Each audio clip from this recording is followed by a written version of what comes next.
Salut à tous, bienvenue en Ariège. Comme vous pouvez le constater, on commence les enduits intérieurs de la maison. Donc on est parti sur un sable très clair, blanc, calcaire, et donc on a la même terre que pour la couche de corps. Les proportions pour l'enduit sont différentes que pour la couche de corps. Là donc on va être sur une épaisseur de 5000, 5, 7. Et nous allons avoir du 1 pour 4 dans la bétonnière. Donc pour 1 de terre, 4 de sable. Voilà.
À contre-jour.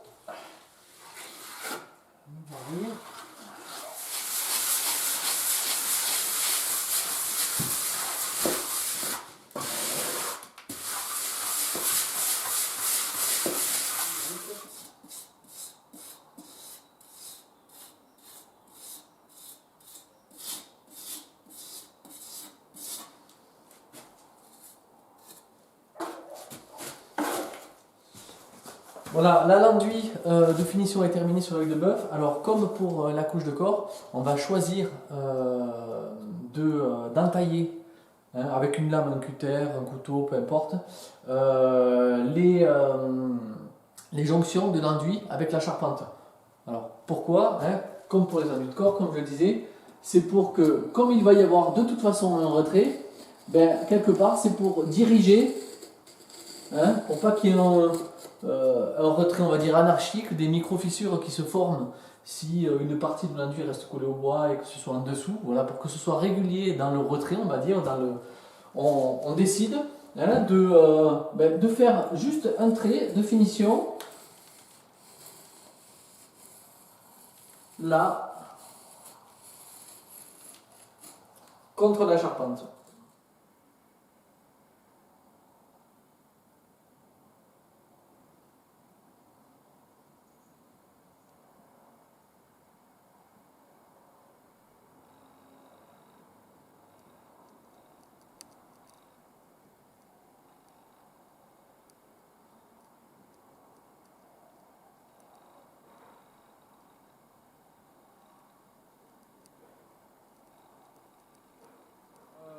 Il se trouve qu'on est en hiver et que récemment il a neigé, donc c'est un peu compliqué dans le sens où le sable du 0,2 qui est assez gras a un petit peu gelé. Donc du coup je me retrouve à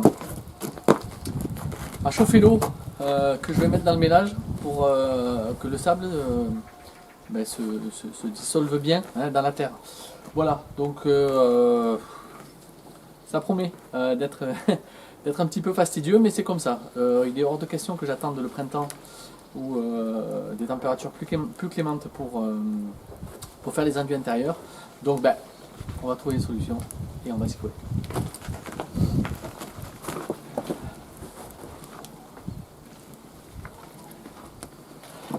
C'est bientôt cuit.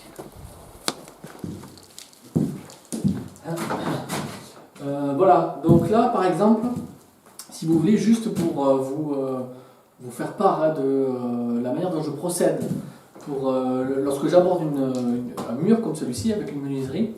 Alors il y a plusieurs écoles.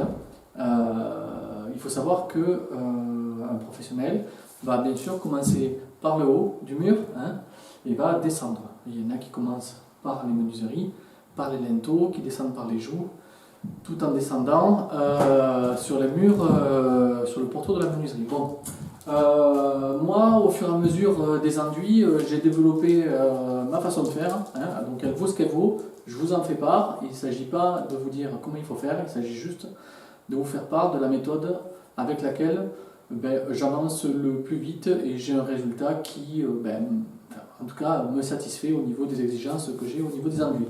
Donc ce que je fais, c'est que je commence d'abord par la menuiserie. Donc là, par exemple, j'ai commencé, je ne sais pas si vous voyez, hein, il y a un petit contre-jour, par faire le linteau. Donc le dessus donc, de la menuiserie, ainsi que le linteau, donc la tapée inférieure du linteau. Voilà, je commence à enduire ça, et ensuite je vais descendre et je vais faire les joues en faisant chaque fois l'arrondi, hein, et je fais chaque fois revenir l'enduit sur 10 cm sur le pourtour de la menuiserie pour qu'ensuite je vienne raccorder mon enduit. Voilà, une fois que j'ai fait tout ça, là je prends mon platoir à deux mains, hein, donc vous me rappellerez sûrement le nom dans les commentaires. Et là, contrairement à quelque part ce qu'il faudrait faire, moi je commence par en bas. Et donc, comme j'estime aller relativement vite, en fait, j'ai le temps ensuite de pouvoir talocher et de pouvoir façonner mon enduit. Donc là, une fois que ma menuiserie est faite, alors bien évidemment, je commence à la former, hein, à la talocher un peu et à faire prendre forme un petit peu au niveau des angles. Et je remonte sur les côtés jusqu'à joindre les 10 cm de débord que j'ai mis en sortant des arrondis de la menuiserie. Hop, je remonte des deux côtés, le dessous. Et ensuite, une fois que tout ça est fait, je repasse un petit coup de vaporisateur. Et là, je commence à talocher. Tout l'enjeu est de pouvoir, à l'aide du platoir, former un plan le plus propre possible pour que le talochage, bien évidemment, vous vous en doutez, soit le plus aisé possible. Voilà, qu'il y ait moins de reprises à faire ou de rebouchage à faire. Voilà.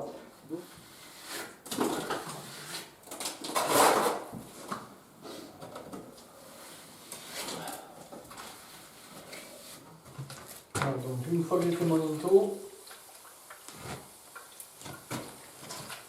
j'arrose ma joue copieusement, toujours pareil, jusqu'à ce que ça perle. Et je passe l'angle.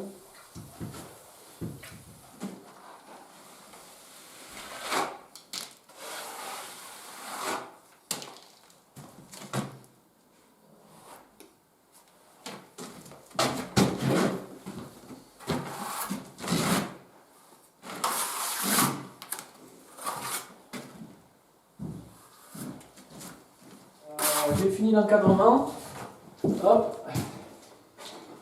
Je viens de faire un premier petit coup de taloche, je vous rapproche, sur les joues, les arrondis, le linteau. Voilà.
Voilà un nouveau chapitre qui se termine avec les enduits de finition. Vous avez pu voir le résultat que ça donnait. Normalement, il devrait blanchir encore un petit peu au fur et à mesure du séchage. Je vous dis à très bientôt pour de prochaines aventures. Et les prochaines aventures, ça va être le traitement du parquet où nous allons poncer et huiler, donc avec de l'huile dure, le parquet en châtaignier. Voilà, je vous dis à très bientôt, puis d'ici là, portez-vous bien.